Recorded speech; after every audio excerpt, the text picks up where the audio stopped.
Spectrum TV, broadening your horizon.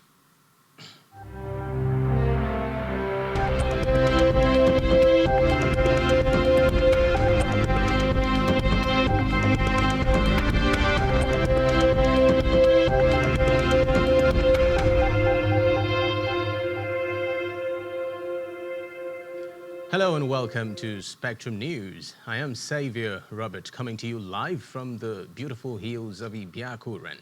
Let's take a look at the headlines.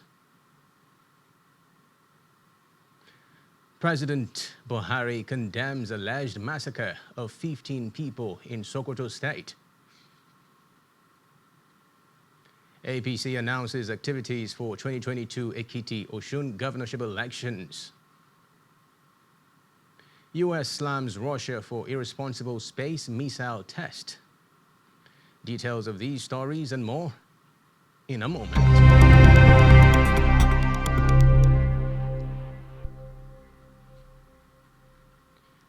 First in our news this evening, President Muhammadu Buhari has condemned the alleged massacre of 15 people in Goronya and Ilela local government areas of Sokoto State, warning that those perpetrating violence against innocent people would not go unpunished. Reacting to the incident from South Africa through his media aide Garba Shehu, the president warned that violence against unarmed civilians must be met with tough response by government. Reports say the president has taken delivery of military equipment to improve the capacity of the security forces to effectively deal with the issue.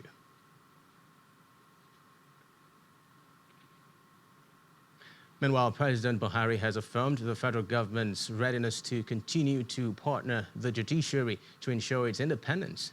The president said this at the opening ceremony of the 2021 biennial All Nigeria Judges Conference at the National Judicial Institute in Abuja. The president, who was represented at the event by Vice President Yemi Osibanjo, made this known while delivering his keynote address.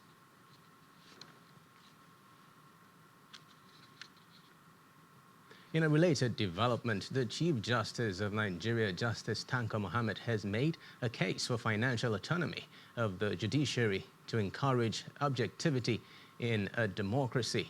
Muhammad stated this at the 2021 biennial All Nigeria Judges Conference for Courts of Superior Records at the National Judicial Institute Abuja.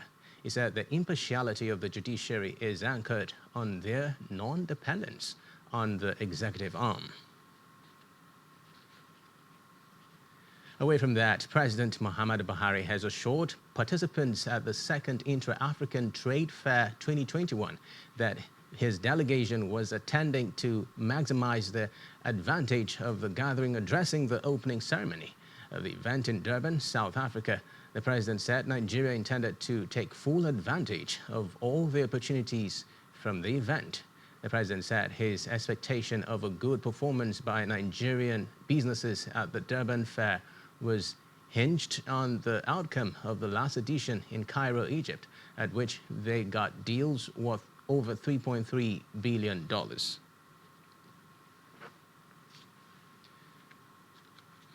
In politics, the All Progressives Congress APC has released the schedule of activities and timetable for the Ekiti and Osun governorship elections.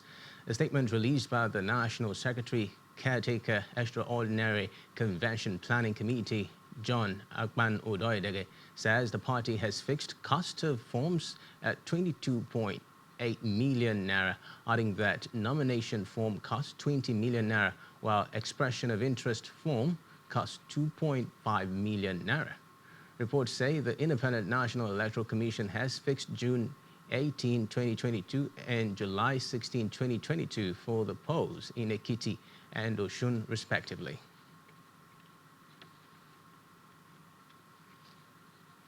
Away from that, many residents are reportedly dead in a gas explosion that occurred at Ojegunle Street, Papajao, Ladipo, in Lagos, Reports say the explosion took place at about 8 a.m. today, adding that many dead victims have already been evacuated from the scene, with many more trapped inside the explosion scene.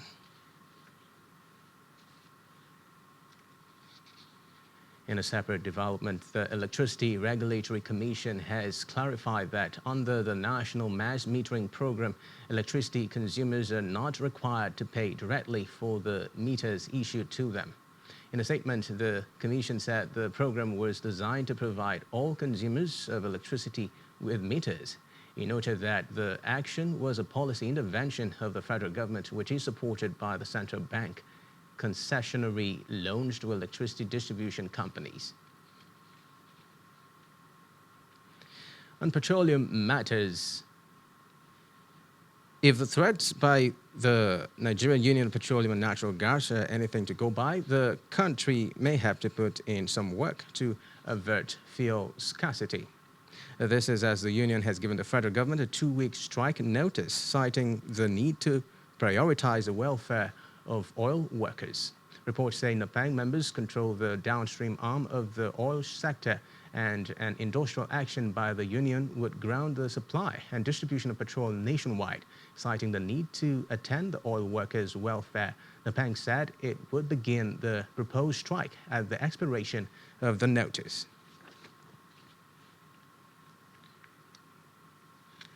On security, troops of Joint Task Force Northeast Operation Hadin Kai have neutralized over 50 Islamic State West African province ISWAP terrorists and destroyed several of their combat equipment in a fierce counter-offensive in Askira, Owa local government area of Borno State.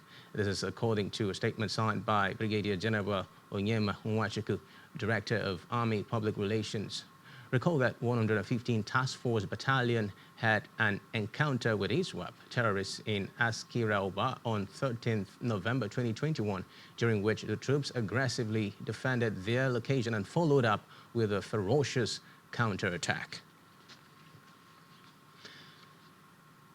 In Benue State, chairmen of 14 local government areas which have reportedly been ravaged by herdsmen attacks alongside leaders of the 3 main tribes in the state have decried the activities of armed herdsmen across the state. The leaders of a joint press briefing in Makadi said over 1,773 have allegedly been killed in the state by the marauders between 2018 and 2021. They called for the deployment of personnel of the special forces to the border communities of the state to check the marauders' unhindered access into the state, especially as the dry season sets in.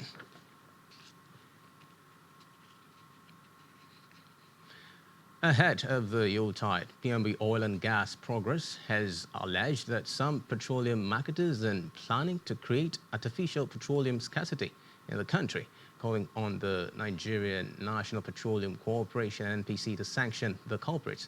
In a statement signed by its national coordinator Sabiu Abdullahi, the group expressed concern over alleged attempts by some petroleum marketers to hoard over 90 million liters of petrol to be sold at exorbitant prices during the festivities.